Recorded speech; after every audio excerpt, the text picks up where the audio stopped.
ভারত সফরে বাংলাদেশের টেস্ট স্কোয়াডে নতুন মুখ জাকের নেই শরীফুল।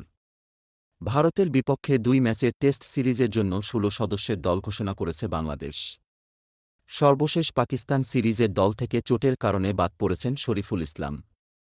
কুঁচকির চোট থেকে এখনও সেরে ওঠেননি এই বাঁহাতি পেসার।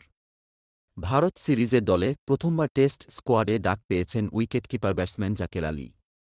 টেস্টে অভিষেকের অপেক্ষায় থাকা জাকের টি-২০তে বাংলাদেশের হয়ে ১৭টি ম্যাচ খেলেছেন। প্রথম শ্রেণীর ম্যাচ খেলেছেন ৪৯টি। ৪ সেঞ্চুরিতে ৪১.৪৭ করে রান করেছেন ২,৮৬২। ১৫ সেপ্টেম্বর ভারত সফরে যাবে বাংলাদেশ দল। নাজমুল হোসেনের দল সেখানে ২টি টেস্ট ও ৩ টি-২০ ম্যাচের ২টি সিরিজ খেলবে। ১৯ সেপ্টেম্বর চেন্নাইয়ে শুরু হবে প্রথম টেস্ট। কানপুরে দ্বিতীয় টেস্ট শুরু হবে ২৭ আগস্ট।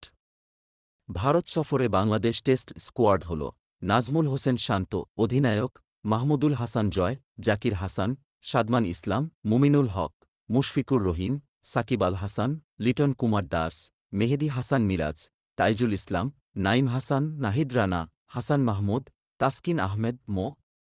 সৈয়দ খালেদ আহমেদ, জাকের আলী অনিক।